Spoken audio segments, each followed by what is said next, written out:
Amados irmãos, saudações em Cristo Jesus. Nós vamos continuar estudando a palavra de Deus. O livro de Samuel, primeiro livro de Samuel, no capítulo 23, sobre a vida de Davi, a forma como Davi recebeu o livramento de Deus. Davi estava sendo procurado por Saul, que era o rei de Israel, e Saul queria tirar a vida de Davi, porque ele sabia que Deus havia ungido Davi para ser rei em seu lugar, e ele não queria perder o reinado em vida e nem queria perder o reinado para o seu descendente Jonatas. Apesar de que Jonatas sabia que Deus havia escolhido Davi, e ele próprio, neste capítulo 23, ele chega a dizer para Davi que sabia que Davi seria o próximo rei, e que se fosse da vontade de Deus, ele seria o segundo no reino. Jonatas, que era o herdeiro legítimo do trono, mas Deus havia recusado a Saul. Deus não queria que Saul continuasse o seu reinado, exatamente porque Saul desprezou a Deus, desprezou toda a orientação e passou a agir por conta própria, sem buscar o direcionamento de Deus. E agora no capítulo 23 vemos que exatamente ao contrário disso, Davi procura buscar o direcionamento de Deus em todas as coisas. E começa o primeiro versículo dizendo que Davi ficou sabendo que os filisteus estavam atacando uma cidade chamada Keila e estava roubando o trigo que havia sido colhido. E aqueles homens, apesar de Keila ser uma cidade fortificada, eles atacavam os campos, levavam o trigo e muitas vezes faziam cerco e obrigava a entregar aquilo que estava dentro das muralhas, dentro da fortificação, obrigava a entregar aos filisteus. Tanto os filisteus como os amalequitas tinham esse mesmo tipo de estratégia.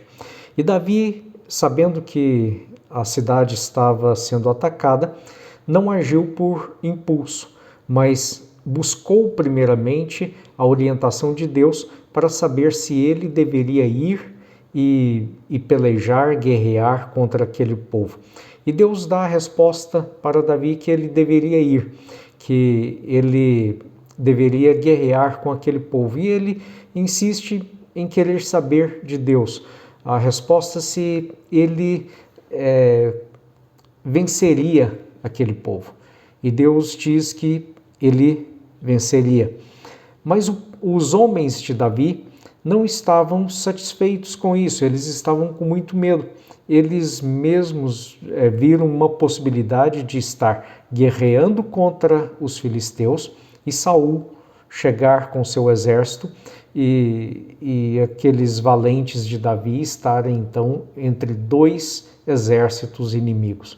E a princípio eles não queriam ir, mas Davi então, para poder ter a plena certeza de que a vontade de Deus para a vida dele é que ele pudesse ir guerrear contra o exército filisteu, ele novamente consulta o Senhor.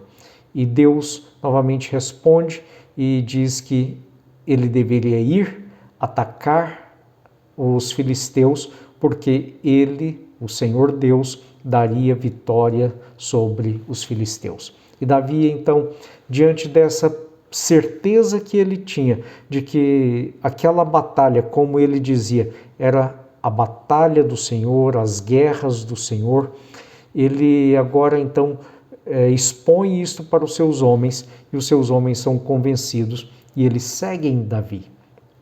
Vejam que Davi levava muito a sério então a questão de consultar a Deus. Mesmo vendo a possibilidade de vitória sobre um exército inimigo, ele buscava a orientação de Deus e ele colocava isso até mesmo para aqueles que estavam seguindo a ele.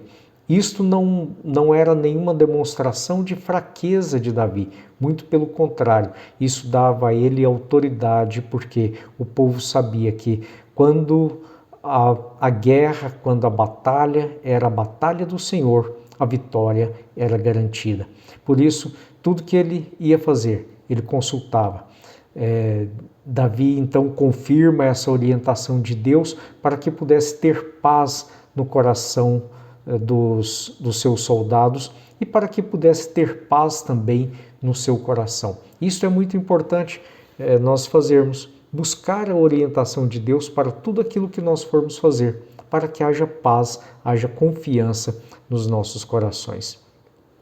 E aquela confirmação de Deus de que ele deveria ir e lutar dissipou o medo do coração dos seus soldados. E eles foram para a batalha e venceram o exército inimigo, e eles permaneceram ali na cidade. Mas quando ele estava ali naquela cidade, orientado por Deus para que pudesse ir e lutar, mesmo fazendo a vontade de Deus, Davi encontrou oposição. Saul se levanta e foi então atrás de Davi, porque ficou sabendo que Davi estava ali naquela cidade. E ele pensa então, ora, Davi está agora em uma cidade fortificada. E ele, agora que está atrás dos portões e dos ferrolhos da muralha, ele foi cair em uma armadilha. Esse foi o pensamento de Saul. E agora ele vai com seu exército para cercar Keila. E Davi também tinha os seus informantes, também tinha seus espias, e ele ficou sabendo que Saul estava vindo ao seu encontro com seu exército. Na época, até que se mobilizasse um exército, e Saul muitas vezes chegou a sair com 3.000 homens atrás de Davi, ele levava um certo tempo até essa mobilização. E um mensageiro, então, tendo conhecimento daquela notícia, corre até Davi e avisa a Davi. E Davi, então, mesmo sabendo que ele estava ali naquela cidade, por ordem do Senhor, ele não deixa de consultar novamente a Deus. Busca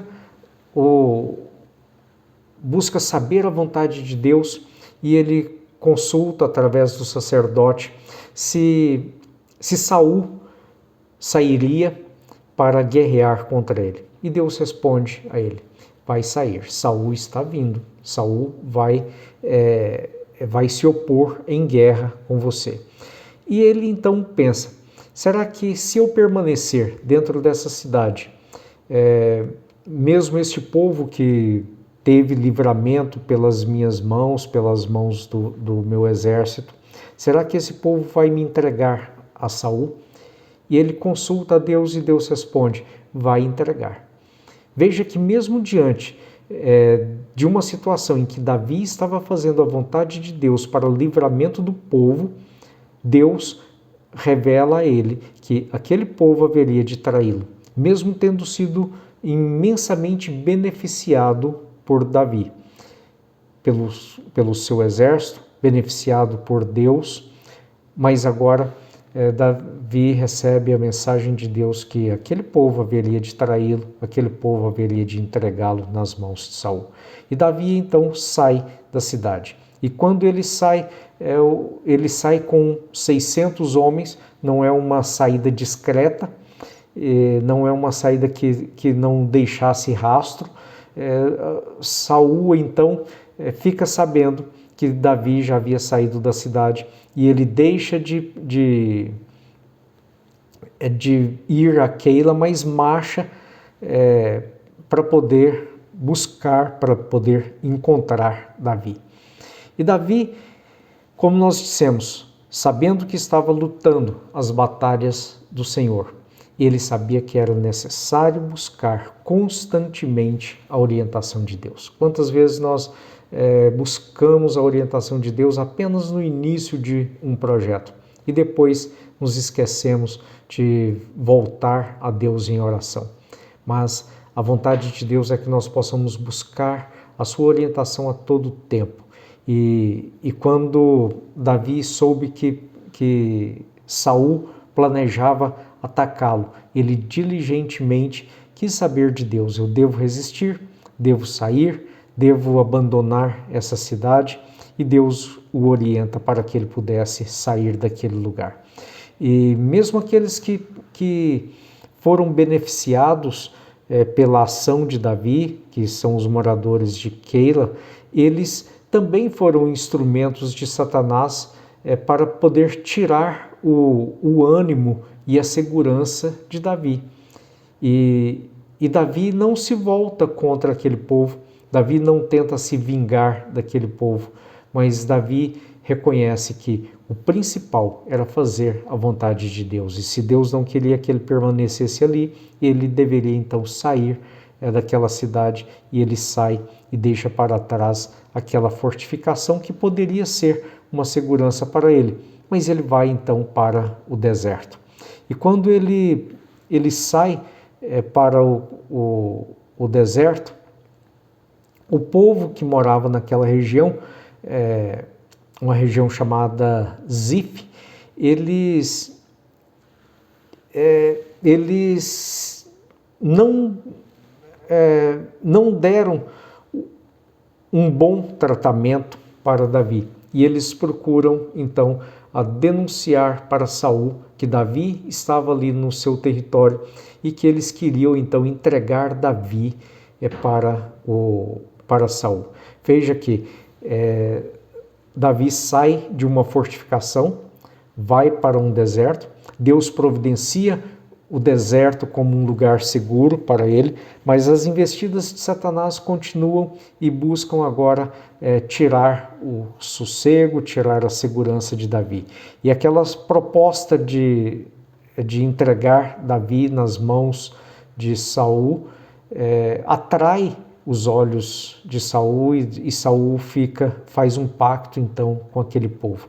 Era uma investida constante de Satanás para poder tirar a segurança de Davi, para que não se cumprisse o propósito de Deus na vida de Davi, porque o propósito de Deus na vida de Davi era que ele se tornasse rei de Israel, e da descendência de Davi haveria de nascer aquele que é o Salvador, que é Cristo Jesus. Cristo Jesus, que foi chamado, conhecido como Filho de Davi. O cego Bartimeu nos faz esta grande lembrança ao gritar em alta voz: Cristo, Filho de Davi, Jesus, Filho de Davi, tem misericórdia de mim. E aquele cego, então, sabia que Jesus era da descendência de Davi. E Satanás já sabia que Deus preparava algo grande para Davi. E por isso ele investe incessantemente contra Davi. E depois que aquele povo ameaça entregar Davi, Davi foge para uma montanha. E Saul, então, sabendo que ele estava ali, naquela montanha, começa a cercar. E ele divide o seu exército, manda uma parte por um lado da montanha, e outra parte do seu exército contornando a montanha para que pudesse fechar Davi. E quando eles já preparavam todo esse cerco, Deus revela então que os caminhos do Senhor não são os nossos caminhos. Os nossos pensamentos não são como os pensamentos de Deus. Talvez Davi pudesse ter pensado: agora não há jeito, eu terei que entrar em guerra, mas o Senhor me dará a vitória. Mas ele pode ter pensado também que Deus daria um livramento através de uma intervenção divina em que poderia afugentar o exército de Saul. Mas na verdade o que aconteceu foi quase isso, algo muito próximo. O exército de Saul teve que sair às pressas em retirada daquela montanha, do cerco que já estava sendo montado contra Davi, porque o seu próprio povo já estava sendo atacado e ele precisava então de ir lutar contra os filisteus que estavam atacando o seu território. E quando os filisteus começam a invadir o seu país, foi então uma providência de Deus para livrar a Davi. Veja que por diversos modos Davi recebeu o livramento do Senhor, quer seja providenciando para ele um lugar seguro no deserto, até que veio a inquietação para que os moradores da região entregassem a ele nas mãos de Saul, quer fosse na cidade de Keila, mas que corria o risco do próprio povo entregá-lo para Saul, e ele recebe essa revelação de Deus. Mas o que eu quero mostrar é que de diversas formas Deus agiu e deu livramento. Não houve um padrão, não houve uma lógica para que acontecessem as coisas, mas o padrão, a lógica estabelecida foi a de seguir a orientação de Deus, consultar os planos de Deus, seguir aquilo que Deus estava propondo, seguindo os caminhos que Deus estava preparando para Davi. E ele busca então conhecer plenamente a vontade de Deus. E ele faz isso ao consultar o Senhor, ao pedir que Deus pusesse no seu coração, pusesse no coração dos homens que estavam seguindo ele, pusesse no coração do sacerdote que estava consultando, ou às vezes até mesmo em razão daquilo que Deus já havia estabelecido ali, a forma de consulta utilizando a estola sacerdotal. E tudo isso então Davi procura diligentemente para que pudesse ter a plena certeza quanto à vontade de Deus para os seus caminhos, para a sua vida. E Deus então não desampara os seus servos, mas Deus providencia o livramento, Deus providencia os caminhos a ser seguido, Deus dá a vitória sobre o exército inimigo, e Deus dá o amparo necessário, o conforto, o consolo, a paz necessária para poder seguir os caminhos de Deus. E assim que nós devemos aprender então com Davi a respeito desses dias que para ele foram dias de aflição, foram dias em que ele teve que fugir da presença do seu inimigo ao se aproximar dos seus acampamentos, evitando uma batalha, às vezes tendo que fugir, podendo ser até mesmo chamado de covarde por muitos, mas ele estava seguindo os caminhos do Senhor. E isso demonstrava que não havia nenhuma covardia no seu coração, mas havia o firme desejo de seguir a vontade do Senhor. E é exatamente nesse contexto aqui que Davi escreve os Salmos de número 54, que em uma outra oportunidade haveremos de meditar sobre ele, em que ele mostra a sua aflição, a sua angústia, com esses inimigos velados que ele tinha, que denunciava onde ele estava, denunciava onde ele buscava se refugiar, o seu acampamento, mas que ele sempre recebia o livramento do Senhor. Que Deus possa nos abençoar, nos dar a plena certeza de que Ele traça os nossos caminhos, os caminhos que deveremos seguir, mas cabe a nós então buscar a sua orientação, para que não venhamos sair dos seus caminhos, para que não venhamos achar que estamos fazendo a vontade de Deus, mas que a vontade de Deus deixou de ser feita há algum tempo. Que nós possamos aprender a ter a sensibilidade no Espírito, de ouvir a palavra de Deus, a orientação de Deus, saber receber a orientação vinda de pessoas tementes a Deus, saber perceber a paz no nosso coração dos caminhos propostos por Deus, saber julgar, discernir as decisões com base nos caminhos, com base na lei do Senhor. Que Deus possa nos abençoar, que Deus possa nos dar dias de paz na sua presença. Amém.